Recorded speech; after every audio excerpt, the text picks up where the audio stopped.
ಮಾನ್ಯ ಬಸವರಾಜ ಪಾಟೀಲ್ ಶ್ರೀರಾಮ್ ಅವರ ನೇತೃತ್ವದಲ್ಲಿ ಭಾರತೀಯ ಸಂಸ್ಕೃತಿ ಉತ್ಸವ ಏನು ನಡೀತಾ ಇದೆ ಅದರ ಒಂದು ಮೆರವಣಿಗೆ ಶೋಭಾಯಾತ್ರೆ ಚಾಲನೆ ಗುಲ್ಬರ್ಗದಲ್ಲಿ ಅದನ್ನು ಚಾಲನೆ ಮಾಡಬೇಕನ್ನುವಂಥದ್ದು ನನಗೆ ಆಹ್ವಾನ ಬಂದಿತ್ತು. ಆ ಹಿನ್ನೆಲೆಯಲ್ಲಿ ಈ ಕಾರ್ಯಕ್ರಮಕ್ಕೆ ಬಂದಿದ್ದೆ. ಬೆಳಗ್ಗೆ ಚಾಲನೆ ಆಯಿತು ಮತ್ತು ಶ್ರೀರಾಮ್ ಆ ಭಾಗಕ್ಕೆ ಭೇಟಿ ಕೊಟ್ಟು ಅಲ್ಲಿ ಉತ್ಸವ ಏನು ನಡೀತಾ ಇದೆ ಆ ಪ್ರದೇಶದಲ್ಲಿ ಹೋಗಿ ಅಲ್ಲಿ ಏನು ನಡೀತಾ ಇದೆ ಅನ್ನುವಂಥ ತಿಳ್ಕೊಳ್ಳೋಕ್ಕೆ ಈಗ ಶ್ರೀರಾಮ್ಗೆ ಹೋಗ್ತಾ ಇದ್ದೇನೆ. ಯತ್ನಾಳ್ ಅವರು ಈ ಬಾರಿ ರಾಜ್ಯಾಧ್ಯಕ್ಷ ಸ್ಥಾನಕ್ಕೆ ನಾನು ಸ್ಪರ್ಧೆ ಮಾಡೋಕ್ಕೆ ನಾನು ರೆಡಿ ಇದ್ದೀನಿ ಅಂತ ಹೇಳಿ ನೋಡಿರಿ, ಇದು ಯಾರ್ಯಾರು ವೈಯಕ್ತಿಕ ಹೇಳಿಕೆಗಳು ಕೊಡ್ತಾರ ಆ ವೈಯಕ್ತಿಕ ಹೇಳಿಕೆಗಳಿಗೆ ನಾನು ಏನೂ ರಿಯಾಕ್ಷನ್ ಕೊಡೋದಿಲ್ಲ. ಮತ್ತು ಭಾರತೀಯ ಜನತಾ ಪಾರ್ಟಿಯಲ್ಲಿ ಏನು ವಿದ್ಯಮಾನಗಳು ನಡೆದಾವೆ ನಮ್ಮ ವರಿಷ್ಠರ ಗಮನಕ್ಕಿದ್ದಾವೆ. ಆದಷ್ಟು ಬೇಗನೆ ಎಲ್ಲವನ್ನೂ ಸರಿ ಮಾಡ್ತಾರೆ ಅನ್ನುವಂಥ ವಿಶ್ವಾಸ ನನಗಿದೆ. ಭಾಳ ದಿವಸ ನಡೀತಾ ಇದೆ ಸರ್, ತಿಕ್ಕಾಟ ಆಗ್ತಾಯಿದೆ, ಕಾರ್ಯಕರ್ತರಲ್ಲಿ ಗೊಂದಲ ಆಗ್ತಾ ಇದೆ. 3 4 ಗುಂಪುಗಳು ಯಾವ ಜೊತೆಗೆ ಏನು ಇದು ಮಾಡಬೇಕು ಅನ್ನೋದು ಕಾರ್ಯಕರ್ತರಿಗೆ ಇದಾಗ್ತಾ ಇದೆ ಸರ್. ಡೆಫಿನೆಟ್ಲಿ ಈ ಒಂದು ರಾಜಕೀಯ ಪಕ್ಷದಲ್ಲಿ ಇದೆಲ್ಲ ಸಹಜವಾದಂಥ ಪ್ರಕ್ರಿಯೆ. ಇದು ಕಾಂಗ್ರೆಸ್ ಪಾರ್ಟಿಗಿರ್ಬೋದು ಅಥವಾ ಬೇರೆ ಪಾರ್ಟಿಗಿರ್ಬೋದು ಎಲ್ಲ. ಅದರಲ್ಲಿ ಭಾರತೀಯ ಜನತಾ ಪಾರ್ಟಿ ಇತ್ತೀಚಿನ ವರ್ಷಗಳಲ್ಲಿ ಭಾಳ ದೊಡ್ಡ ಪ್ರಮಾಣದಲ್ಲಿ ದೇಶದಲ್ಲಿ ನಮ್ಮ ರಾಜ್ಯದಲ್ಲಿ ಬೆಳವಣಿಗೆ ಆಗಿದೆ. ಲಕ್ಷಾಂತರ ಕಾರ್ಯಕರ್ತರು ಇವತ್ತು ಭಾರತೀಯ ಜನತಾ ಪಾರ್ಟಿಯಲ್ಲಿ ಕೆಲಸ ಮಾಡ್ತಾಯಿದ್ದಾರೆ. ಆ ಹಿನ್ನೆಲೆಯಲ್ಲಿ ಒಂದು ರಾಜಕೀಯ ಪಕ್ಷದಲ್ಲಿ ಭಿನ್ನಾಭಿಪ್ರಾಯ ಮತ್ತೊಂದು ಇವೆಲ್ಲ ಸಹಜವಾದಂಥದ್ದು.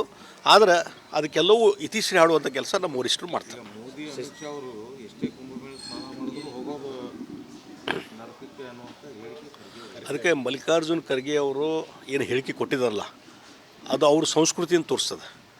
ಇವತ್ತು ಭಾರತ ದೇಶ ಅಂದರೆ ಹಿಂದೂ ರಾಷ್ಟ್ರ. ಭಾರತ ಇಡೀ ಜಗತ್ತಿನಲ್ಲಿ ಇವತ್ತು ಹಿಂದೂಗಳಿಗೆ ಇರುವಂಥ ರಾಷ್ಟ್ರ ಯಾವುದಾದ್ರೂ ಇದ್ದರೆ ಅದು ಕೇವಲ ಭಾರತ ದೇಶ ಮಾತ್ರ. ಹಿಂದೂಗಳ ಆಚರಣೆ ನಮ್ಮ ಸಂಸ್ಕೃತಿ ಪರಂಪರೆ ಇದನ್ನು ಆಚರಣೆ ಮಾಡುವುದೂ ಸಹಿತಕ್ಕೆ ಅವರಿಗೆ ಆಗೋದಿಲ್ಲ ಅಂತಂದರೆ ಕೇವಲ ಅಲ್ಪಸಂಖ್ಯಾತರ ತುಷ್ಟೀಕರಣ. ಇವತ್ತು ಅಲ್ಪಸಂಖ್ಯಾತರು ಯಾವುದೋ ಮಕ್ಕಾಗೆ ಹೋಗ್ತಾರೆ, ಹಂಗೆ ಅಲ್ಲಿ ಹೋದರೂ ಅಲ್ಲಿ ಯಾಕೆ ಹೋದ್ರಿ ಅಂತ ಯಾಕೆ ಕ್ವಶನ್ ಮಾಡೋದಿಲ್ಲ ಖರ್ಗೆ ಅವರು. ಮಕ್ಕಾಕ್ಕೆ ಹೋದರೆ ಆಮೇಲೆ ಇಟ್ಲಿಗೆ ಹೋಗ್ತಾರೆ ಯಾರೋ ಕ್ರಿಶ್ಚಿಯನ್ಸು, ಪೋಪನ ಭೇಟಿಯಾಗಿ ಬರ್ತಾರೆ, ಅದನ್ನು ಕ್ವಶನ್ ಮಾಡಬೇಕಲ್ಲ ನೀವು. ಅದನ್ನು ಕ್ವಶನ್ ಮಾಡೋದಿಲ್ಲ. ಅಲ್ಪಸಂಖ್ಯಾತರ ವಿಚಾರಗಳ ಬಗ್ಗೆ ಅವರ ಧಾರ್ಮಿಕ ವಿಚಾರಗಳ ಬಗ್ಗೆ ನೀವೇನು ಕ್ವಶನ್ ಮಾಡೋದಿಲ್ಲ. ಆದರೆ ಹಿಂದೂಗಳ ಬಗ್ಗೆ ಧಾರ್ಮಿಕ ಆಚರಣೆ ಬಗ್ಗೆ ಇದು ಲಕ್ಷಾಂತರ ಜನ ಹೋಗ್ತಾರೆ, ಅಲ್ಲಿ ಕೋಟ್ಯಾಂತರ ಜನ ಹೋಗ್ತಾರೆ. ಅವರ ನಂಬಿಕೆಯ ಪ್ರಶ್ನೆ ಅದು. ಅದನ್ನು ನೀವು ಕ್ವಶನ್ ಮಾಡ್ತೀರಿ ಅಂತಂದರೆ ನಿಮ್ಮ ಸಂಸ್ಕೃತಿನಿಂದ ಕೇವಲ ಅಲ್ಪಸಂಖ್ಯಾತರ ತುಷ್ಟೀಕರಣ ಮಾಡೋದು ಮಾತ್ರ ನಿಮ್ಮ ಸಂಸ್ಕೃತಿ.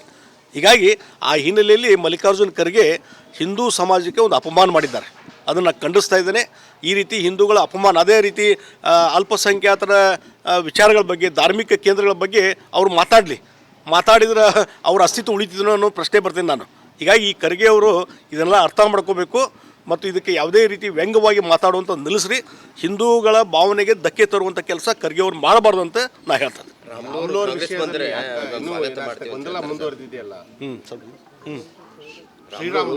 ಕಾಂಗ್ರೆಸ್ ಬಂದರೆ ನಾವು ಸ್ವಾಗತ ಮಾಡ್ತೀವಿ ಅವರನ್ನು. ಅವ್ರು ಕಾಂಗ್ರೆಸ್ ಹೋಗಿ ಅಂತ ಎಲ್ಲಿ ಹೇಳ್ಯಾರ? ಹೇಳಿಲ್ಲಲ್ಲ, ಪ್ರಶ್ನೆನೇ ಇಲ್ಲ ಅದು. ಅವ್ರು ಹೇಳಿದ್ರೆ ಅವ್ರು ಸ್ವಾಗತ ಮಾಡಿದ್ರೆ ಬೇರೆ, ಅದು ಪ್ರಶ್ನೆನೇ ಇಲ್ಲಲ್ಲ. ಅವ್ರು ಹೇಳಿಬಿಟ್ರಲ್ಲ. ಇದೇ ರೀತಿ ಮುಂದುವರೆದರೆ ನಾನು ಪಕ್ಷ ಬಿಡುವ ನನ್ನ ರಾಜೀನಾಮೆ ಎಲ್ಲಿ ಹೇಳಿಲ್ಲ ಅವರು. ಎಟ್ ಎನಿ ಕಾಸ್ಟ್ ನಾನು ಭಾರತೀಯ ಜನತಾ ಪಾರ್ಟಿ ಬಿಡುವುದಿಲ್ಲ ಅಂತ ರಾಮುಲು ಹೇಳಿಬಿಟ್ರೆ. ಅವ್ರದ್ದೇ ಹೇಳಿಕೆ ಇದೆ. ಅದು CBI ಎನ್ಕ್ವೈರಿ ಆಗಬೇಕು ಬೇಡ ಅನ್ನುವಂಥದ್ದು ಬಗ್ಗೆ ಅದಕ್ಕೆ ಕೋರ್ಟ್ನವ್ರು ಈಗಾಗಲೇ ವಾದ ವಿವಾದ ಕೇಳಿದ್ದಾರೆ. ಆ ತೀರ್ಪನ್ನು ಕಾಯ್ದಿರಿಸಿಟ್ಟಿದ್ದಾರೆ.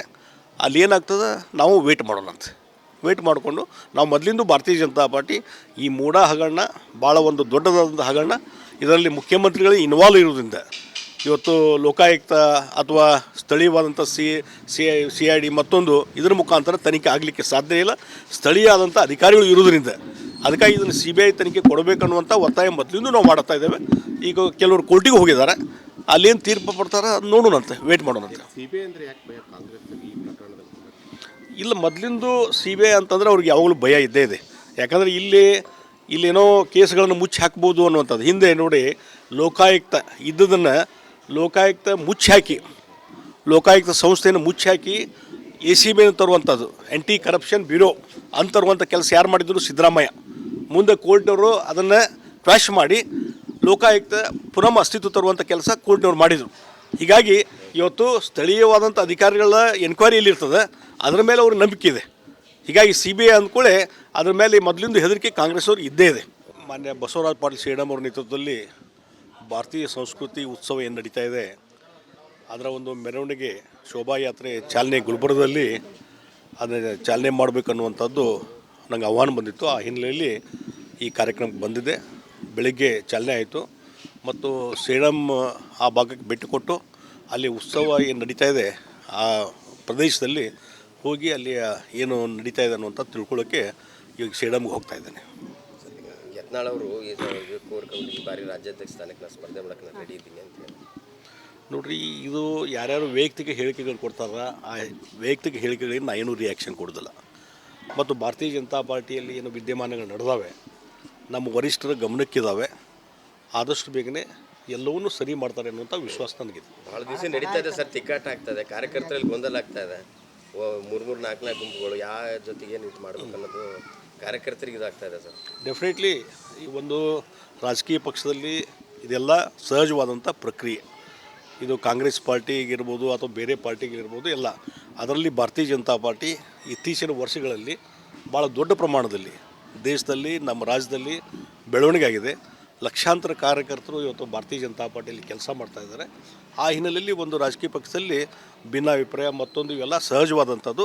ಆದರೆ ಅದಕ್ಕೆಲ್ಲವೂ ಇತಿಶ್ರೀ ಹಾಡುವಂಥ ಕೆಲಸ ನಮ್ಮ ವರಿಷ್ಠರು ಮಾಡ್ತಾರೆ. ಮೋದಿ ಅಮಿತ್ ಶಾ ಅವರು ಎಷ್ಟೇ ಕುಂಭಮೇಳ ಸ್ನಾನ ಮಾಡಿದ್ರು ಹೋಗೋದು ನರಕಕ್ಕೆ ಅನ್ನುವಂಥ ಹೇಳಿಕೆ ಅದಕ್ಕೆ ಮಲ್ಲಿಕಾರ್ಜುನ್ ಖರ್ಗೆ ಅವರು ಏನು ಹೇಳಿಕೆ ಕೊಟ್ಟಿದ್ದಾರಲ್ಲ ಅದು ಅವ್ರ ಸಂಸ್ಕೃತಿಯನ್ನು ತೋರಿಸ್ತದೆ. ಇವತ್ತು ಭಾರತ ದೇಶ ಅಂದರೆ ಹಿಂದೂ ರಾಷ್ಟ್ರ. ಭಾರತ ಇಡೀ ಜಗತ್ತಿನಲ್ಲಿ ಇವತ್ತು ಹಿಂದೂಗಳಿಗೆ ಇರುವಂಥ ರಾಷ್ಟ್ರ ಯಾವುದಾದ್ರೂ ಇದ್ದರೆ ಅದು ಕೇವಲ ಭಾರತ ದೇಶ ಮಾತ್ರ. ಹಿಂದೂಗಳ ಆಚರಣೆ, ನಮ್ಮ ಸಂಸ್ಕೃತಿ ಪರಂಪರೆ, ಇದನ್ನು ಆಚರಣೆ ಮಾಡುವುದೂ ಸಹಿತಕ್ಕೆ ಅವರಿಗೆ ಆಗೋದಿಲ್ಲ ಅಂತಂದರೆ ಕೇವಲ ಅಲ್ಪಸಂಖ್ಯಾತರ ತುಷ್ಟೀಕರಣ. ಇವತ್ತು ಅಲ್ಪಸಂಖ್ಯಾತರು ಯಾವುದೋ ಮಕ್ಕಾಗೆ ಹೋಗ್ತಾರೆ, ಹಂಗೆ ಅಲ್ಲಿ ಹೋದರೂ ಅಲ್ಲಿ ಯಾಕೆ ಹೋದ್ರಿ ಅಂತ ಯಾಕೆ ಕ್ವಶನ್ ಮಾಡೋದಿಲ್ಲ ಖರ್ಗೆಯವರು. ಮಕ್ಕಾಕ್ಕೆ ಹೋದರೆ ಆಮೇಲೆ ಇಟ್ಲಿಗೆ ಹೋಗ್ತಾರೆ, ಯಾರೋ ಕ್ರಿಶ್ಚಿಯನ್ಸು ಪೋಪನ ಭೇಟಿಯಾಗಿ ಬರ್ತಾರೆ, ಅದನ್ನು ಕ್ವಶನ್ ಮಾಡ್ಬೇಕಲ್ಲ ನೀವು. ಅದನ್ನು ಕ್ವಶನ್ ಮಾಡೋದು ಅಲ್ಪಸಂಖ್ಯಾತರ ವಿಚಾರಗಳ ಬಗ್ಗೆ, ಅವರ ಧಾರ್ಮಿಕ ವಿಚಾರಗಳ ಬಗ್ಗೆ ನೀವೇನು ಕ್ವಶನ್ ಮಾಡೋದಿಲ್ಲ. ಆದರೆ ಹಿಂದೂಗಳ ಬಗ್ಗೆ, ಧಾರ್ಮಿಕ ಆಚರಣೆ ಬಗ್ಗೆ ಇದು ಲಕ್ಷಾಂತರ ಜನ ಹೋಗ್ತಾರೆ, ಅಲ್ಲಿ ಕೋಟ್ಯಾಂತರ ಜನ ಹೋಗ್ತಾರೆ. ಅವರ ನಂಬಿಕೆಯ ಪ್ರಶ್ನೆ ಅದು. ಅದನ್ನು ನೀವು ಕ್ವಶನ್ ಮಾಡ್ತೀರಿ ಅಂತಂದರೆ ನಿಮ್ಮ ಸಂಸ್ಕೃತಿನೇ ಅದು ಕೇವಲ ಅಲ್ಪಸಂಖ್ಯಾತರ ತುಷ್ಟೀಕರಣ ಮಾಡೋದು ಮಾತ್ರ ನಿಮ್ಮ ಸಂಸ್ಕೃತಿ. ಹೀಗಾಗಿ ಆ ಹಿನ್ನೆಲೆಯಲ್ಲಿ ಮಲ್ಲಿಕಾರ್ಜುನ್ ಖರ್ಗೆ ಹಿಂದೂ ಸಮಾಜಕ್ಕೆ ಒಂದು ಅಪಮಾನ ಮಾಡಿದ್ದಾರೆ. ಅದನ್ನು ಖಂಡಿಸ್ತಾ ಇದ್ದೇನೆ. ಈ ರೀತಿ ಹಿಂದೂಗಳ ಅಪಮಾನ, ಅದೇ ರೀತಿ ಅಲ್ಪಸಂಖ್ಯಾತರ ವಿಚಾರಗಳ ಬಗ್ಗೆ, ಧಾರ್ಮಿಕ ಕೇಂದ್ರಗಳ ಬಗ್ಗೆ ಅವರು ಮಾತಾಡಿದ್ರೆ ಅವ್ರ ಅಸ್ತಿತ್ವ ಉಳಿತಿದ್ರು ಅನ್ನೋ ಪ್ರಶ್ನೆ ಬರ್ತೀನಿ ನಾನು. ಹೀಗಾಗಿ ಈ ಖರ್ಗೆ ಅವರು ಇದನ್ನೆಲ್ಲ ಅರ್ಥ ಮಾಡ್ಕೋಬೇಕು ಮತ್ತು ಇದಕ್ಕೆ ಯಾವುದೇ ರೀತಿ ವ್ಯಂಗ್ಯವಾಗಿ ಮಾತಾಡುವಂಥ ನಿಲ್ಲಿಸ್ರಿ. ಹಿಂದೂಗಳ ಭಾವನೆಗೆ ಧಕ್ಕೆ ತರುವಂಥ ಕೆಲಸ ಖರ್ಗೆ ಅವ್ರು ಮಾಡಬಾರ್ದು ಅಂತ ನಾ ಹೇಳ್ತೇನೆ.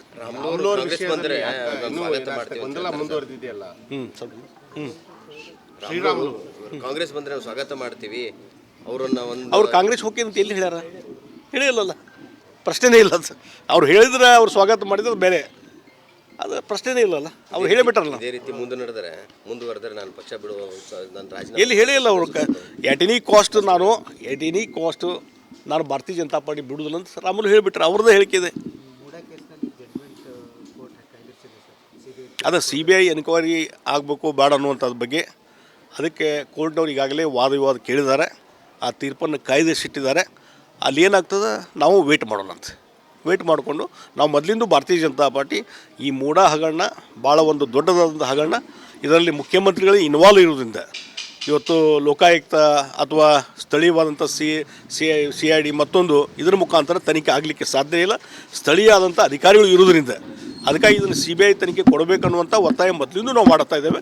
ಈಗ ಕೆಲವರು ಕೋರ್ಟಿಗೆ ಹೋಗಿದ್ದಾರೆ, ಅಲ್ಲೇನು ತೀರ್ಪು ಪಡ್ತಾರೆ ಅದು ನೋಡೋಣಂತೆ, ವೇಟ್ ಮಾಡೋಣಂತೆ. CBI ಅಂದರೆ ಯಾಕೆ ಭಯ ಕಾಂಗ್ರೆಸ್ ಈ ಪ್ರಕರಣದಲ್ಲಿ? ಇಲ್ಲ, ಮೊದಲಿಂದು CBI ಅಂತಂದರೆ ಅವ್ರಿಗೆ ಯಾವಾಗಲೂ ಭಯ ಇದ್ದೇ ಇದೆ. ಯಾಕಂದರೆ ಇಲ್ಲೇನೋ ಕೇಸ್ಗಳನ್ನು ಮುಚ್ಚಿ ಹಾಕ್ಬೋದು ಅನ್ನುವಂಥದ್ದು. ಹಿಂದೆ ನೋಡಿ ಲೋಕಾಯುಕ್ತ ಇದ್ದದನ್ನು ಲೋಕಾಯುಕ್ತ ಮುಚ್ಚಿ ಹಾಕಿ, ಲೋಕಾಯುಕ್ತ ಸಂಸ್ಥೆಯನ್ನು ಮುಚ್ಚಿ ಹಾಕಿ ACBI ತರುವಂಥದ್ದು, ಆ್ಯಂಟಿ ಕರಪ್ಷನ್ ಬ್ಯೂರೋ ಅಂತ ತರುವಂಥ ಕೆಲಸ ಯಾರು ಮಾಡಿದ್ರು? ಸಿದ್ದರಾಮಯ್ಯ. ಮುಂದೆ ಕೋರ್ಟ್ನವರು ಅದನ್ನು ಕ್ವಾಶ್ ಮಾಡಿ ಲೋಕಾಯುಕ್ತ ಪುನಃ ಅಸ್ತಿತ್ವ ತರುವಂಥ ಕೆಲಸ ಕೋರ್ಟ್ನವ್ರು ಮಾಡಿದರು. ಹೀಗಾಗಿ ಇವತ್ತು ಸ್ಥಳೀಯವಾದಂಥ ಅಧಿಕಾರಿಗಳ ಎನ್ಕ್ವೈರಿ ಎಲ್ಲಿರ್ತದೆ ಅದರ ಮೇಲೆ ಅವ್ರಿಗೆ ನಂಬಿಕೆ ಇದೆ. ಹೀಗಾಗಿ CBI ಅಂದ್ಕೊಳ್ಳೆ ಅದ್ರ ಮೇಲೆ ಮೊದಲಿಂದ ಹೆದರಿಕೆ ಕಾಂಗ್ರೆಸ್ ಅವ್ರಿಗೆ ಇದ್ದೇ ಇದೆ.